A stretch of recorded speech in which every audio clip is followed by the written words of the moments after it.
forces. And we're doing our best to see that they get the equipment, to see that they have the backing of their government. There are questions that remain for other parties as to how far they're willing to go. And this shouldn't be a partisan issue. It shouldn't be an election issue. It should be something that Canadians should rally behind, and we're hopeful that we're going to see that kind of backing in the days ahead. Defense Minister Peter MacKay speaking just minutes ago to Craig about the upcoming mission in Afghanistan. And joining me to outline his position is the Liberal leader, Stéphane Dion. He's in Vancouver this afternoon. Mr. Dion, you heard the interview. Your impressions of what Mr. MacKay had to say? I think in my mind how far we would be today if the government would have listened to what we were proposing last year. In a motion, April 2007, we proposed that Canada notify NATO right away that the combat mission in Kandahar for Canada will end in February 2009, and that we need to work for a rotation. At that time, Mr. MacKay, Mr. Harper said, no, the mission is going well, we don't need to do that.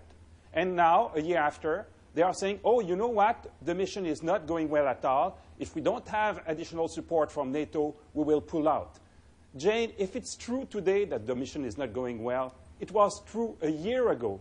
The passivity of the government cost a lot to Canadians, to NATO, and to Afghanistan. Well, you've got another motion now that you're going to have to deal with. That motion was outlined by the Harper Tories on Friday, and it talks about keeping the troops there until 2011 in a combat mission.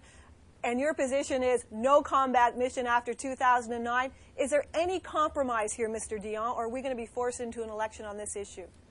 It's important to respect the notion of timeline and rotation. To succeed in Afghanistan, NATO needs to stay there for the long haul. It may be decades. There is no support in Canada to have the most dangerous combat mission on our shoulders for decades. We came there for 1 year at the beginning, from 2006 to 2007 for a combat mission.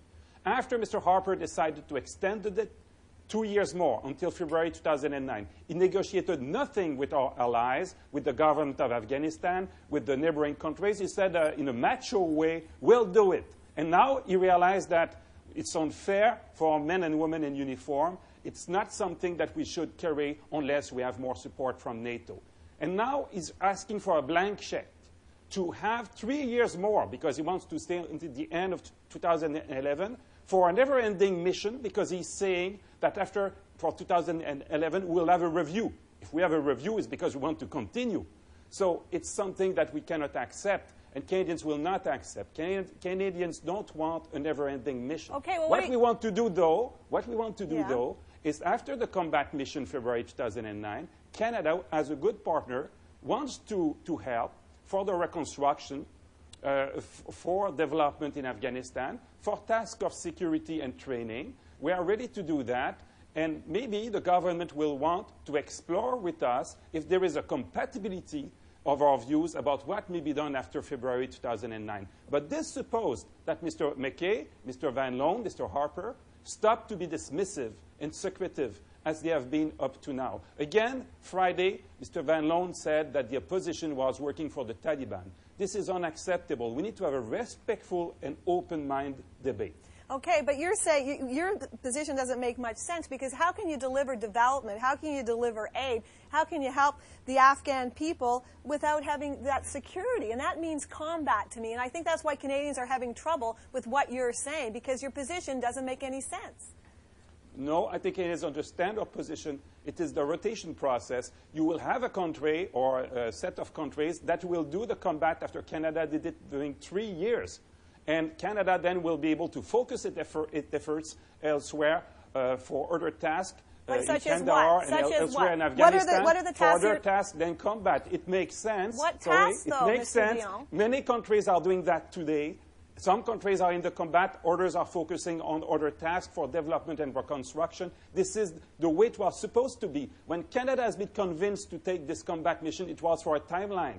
It's the same for Netherlands. If NATO is saying to these countries, when they accept a combat mission with a timeline, you know what, when you come, the timeline is important, but once you're there, the timeline doesn't count at all, and you're there for a never-ending mission, you may be sure, Jane, that countries will not accept anymore to have combat missions. And it is the difficulty that Mr. MacKay is facing today. He's saying to other countries, come to help us. But the other countries are saying, is it forever. We need to have a timeline. If NATO doesn't want to respect timelines, the mission will have a lot of trouble. Are you prepared to fight an election on this issue, Mr. Dion? I would prefer not. I want this parliament to work, but we are facing a government who wants to fall at any cost, to the point that this week they have been completely ridiculous. They have said that if they don't have a bill on time in the House, if the Senate is taking the time the Senate needs to study a bill, they will call an election, and it will cost $350 million to Canadians, because this government is so juvenile that they want to manufacture a parliamentary crisis from nothing. You're not going to play on the tough on crime. You don't want an election on Afghanistan. You are having a caucus Monday night with your MPs and senators to talk about the amendments. What will we see from that caucus meeting?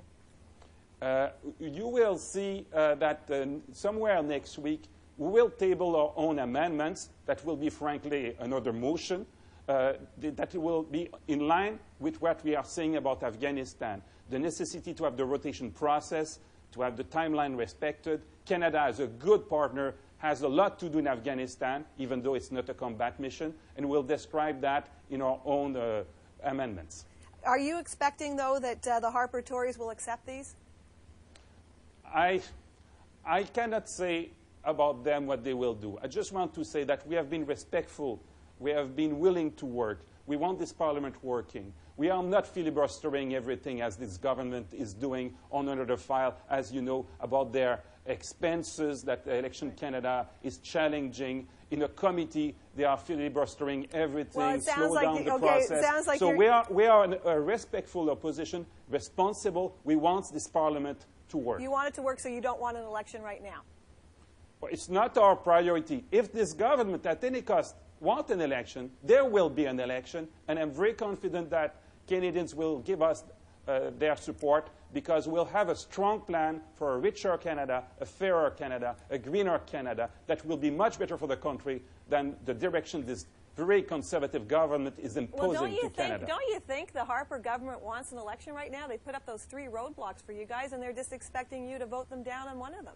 Yes, I agree with you. They want to fall at any cost, to the point to be ridiculous about this bill that they want for the 1st of March, or otherwise they will start an election. Are you aware, in any democracy in the world, a government inventing such an excuse in order to have a trigger for an election? I am not aware. It's completely ridiculous. But are you going to buy into that then? I mean, you say it's ridiculous. Are you going to buy into it? You guys are tied in the polls. What advantage would it be to you have an election right now? No, we will not play their game about this bill that they want for the March 1st. It's ridiculous. We don't play this game. A budget is coming, and we'll look at the budget.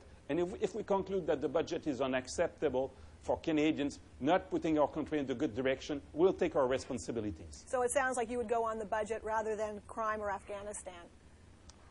If a budget is wrong for the country, we'll not support this budget. You may be sure. We'll see the budget, and we'll make our decision at that time.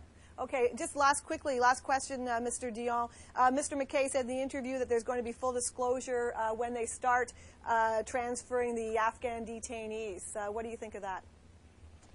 I hope it's true, because this government has been able to mislead Canadians about something as serious as torture during more than a year. So imagine what they are able to do in order to distort the reality. Thank you very much for your time this afternoon, and it's going to be another hot week in Parliament on Monday. Tomorrow, we'll see you then. Thank you, Jane. Have a good